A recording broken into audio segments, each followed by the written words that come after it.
Have you ever noticed how some men stay inconsistent no matter how hard they try, while others become disciplined once and never lose it? It isn't ambition that separates them. It isn't talent. Most men were trained to rely on the wrong forces. Motivation, inspiration, comfort, hope.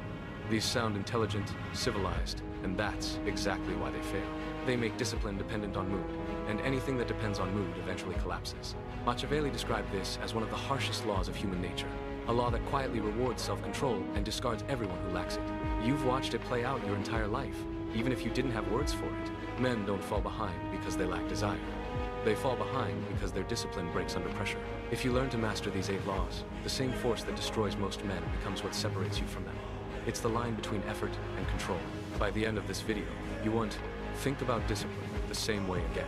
You'll see why disciplined men separate themselves early, and why once these laws are installed, hesitation disappears and consistency becomes automatic. You'll know exactly which law you've been violating, and what changes when discipline stops being something you try to summon and becomes something that governs you. Discipline is not built on motivation or inspiration, and most men misunderstand it completely because motivation fades and inspiration lies. And while they wait to feel ready, they are quietly replaced by men who act without feeling anything at all. You have watched this happen in real time. You set rules for yourself and break them without consequence. You promise mornings and surrender at night.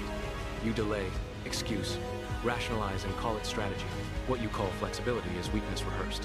What you call rest is avoidance dressed in comfort. You live inside a loop where nothing truly changes because nothing truly costs you. And as long as failure is painless, it will remain familiar. You already sense the truth. You avoid admitting. The one that tightens your chest when you think about the years slipping by without resistance. Discipline only appears when something is at stake, when loss is real and personal, when comfort is no longer protected. Discipline is built on fear of consequence, not fear of pain inflicted by others, but fear of what happens when you tolerate your own collapse. Fear of being exposed as undisciplined by the only judge that matters, the future version of you who will live inside the results of today's decisions. Men fail at discipline because their actions carry no immediate punishment. Miss the workout, and nothing breaks. Delay the work, and no one notices. Break the promise, and life continues as if nothing happened. This absence of consequence trains your nervous system to relax into betrayal. You teach yourself that words mean nothing, and rules are optional. Over time, this rewires your identity. You become someone who expects escape routes, someone who assumes forgiveness from themselves before discipline ever has a chance to form. Where there is no cost, there is no respect for structure. Fear is not the enemy of discipline. Softness is. Fear sharpens attention. Fear compresses time. Fear forces action, when comfort would otherwise sedate you.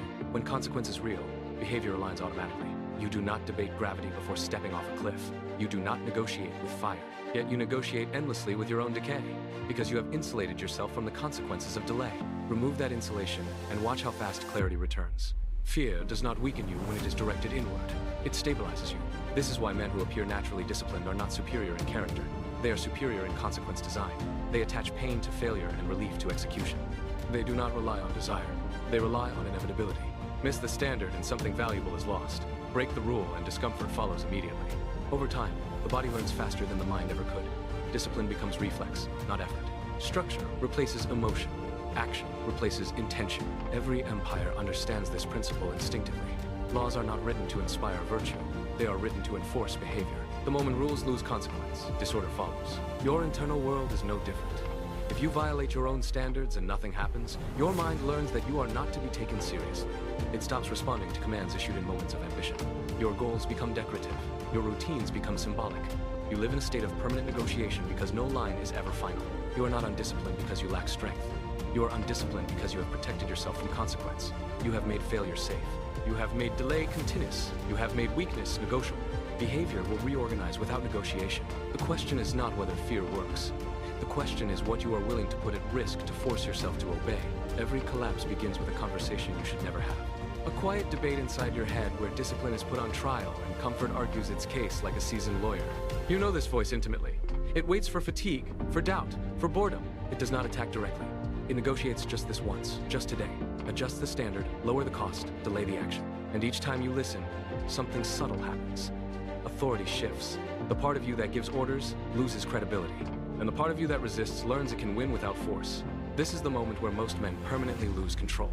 Because the instant you begin bargaining with weakness, you legitimize it. Never negotiate with your weaker self. The weaker self does not seek balance or sustainability. It seeks existence and comfort. It will agree to anything in the future as long as it can escape the present. It promises obedience tomorrow to steal obedience today, and it never pays its debts. Negotiation implies equality. It assumes both sides deserve a seat at the table. But weakness is not a partner. It is an insurgent force that grows stronger every time you treat it as reason. The disciplined mind understands hierarchy. Orders flow downward. When fatigue speaks, it is acknowledged but not obeyed. When doubt arises, it is observed but not consulted. The moment you ask your weaker self for permission, you place it above command, and command cannot withstand that inversion. You mistake negotiation for intelligence because it feels thoughtful. You tell yourself you are being strategic, adaptive, humane. In reality, you are rehearsing surrender. Each compromise becomes precedent. Each exception becomes policy. Over time, the rules dissolve into suggestions, and suggestions are ignored.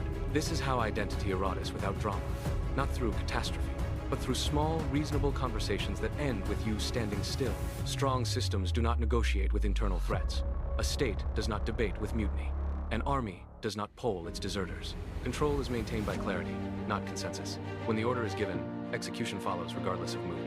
This is not cruelty. It is existential logic. Your internal world operates under the same law. If every command is subject to discussion, none of them are real. You live in permanent hesitation, ruled by the loudest impulse of the moment. The weaker self is patient. It understands timing. It waits until you are tired, hungry, overstimulated, or emotionally drained. Then it presents its case calmly, rationally, almost kindly. Skip today. Adjust the plan. You deserve relief. And if you give in, it learns exactly how to win next time. Discipline does not fail in moments of chaos. It fails in moments of comfort where you believe you can afford to listen. Command must be absolute to function. This does not mean you ignore reality. It means you decide standards in advance and execute them without debate. When the moment arrives, decisions are made once, not repeatedly. The order was given earlier when you were clear. Now is not the time for discussion. Now is the time for obedience. This single shift removes friction permanently. No internal war, no exhaustion, just action. Every time you refuse to negotiate, authority consolidates. The weaker voice still appears, but it loses influence. It learns it is irrelevant. Over time, it quiets. Not because it is defeated, but because it is ignored. Control is restored, not through force, but through consistency. The question that remains is simple and uncomfortable. When weakness speaks next time, will you treat it as an equal, or will you finally strip it of a voice? You were taught to believe discipline is an act of will, a daily battle of character where the strong force themselves forward and the weak fall away. This belief is convenient, flattering even, because it allows failure to feel noble. You tell yourself you just didn't have enough willpower today, as if willpower were a muscle that betrayed you, not a story you cling to. But look closely at your life, and you will see the pattern. On days when structure exists, action follows effortlessly. On days when structure dissolves, you hesitate, drift, and decay. The problem was never strength. The problem was that you placed control in the most unreliable place possible. Overpower is emotional. It depends on mood, energy, sleep, hunger, stimulation, and belief. It fluctuates constantly. Systems do not. Systems operate regardless of how you feel. They do not ask if you are motivated. They do not care if you are tired. They move because they were designed to move. Systems beat willpower every time. The disciplined man does not wake up and decide who he will be today. He already decided, and the system executes on his behalf. Men fail because they rely on themselves in moments when they are least qualified to lead. You ask a tired mind to make long-term decisions. You ask a distracted body to resist comfort. You ask a stressed nervous system to choose pain over relief. This is not discipline. This is sabotage disguised as virtue. When you rely on willpower, you put the weakest version of yourself in charge at the exact moment authority matters most.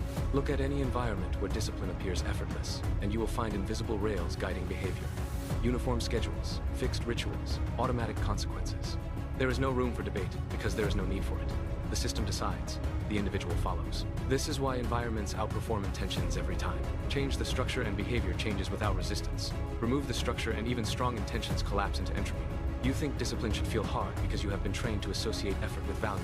But true discipline feels cold, efficient, and unremarkable. There is no internal struggle because the decision was removed earlier.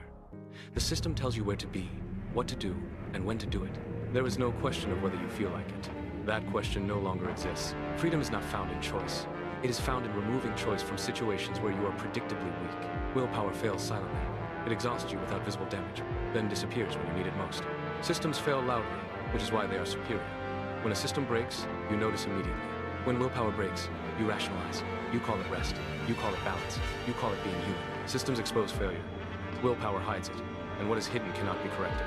This is why men who claim to be disciplined but lack systems are constantly tired. Most men fail not because they lack desire, but because they refuse to become ruthless with themselves, which must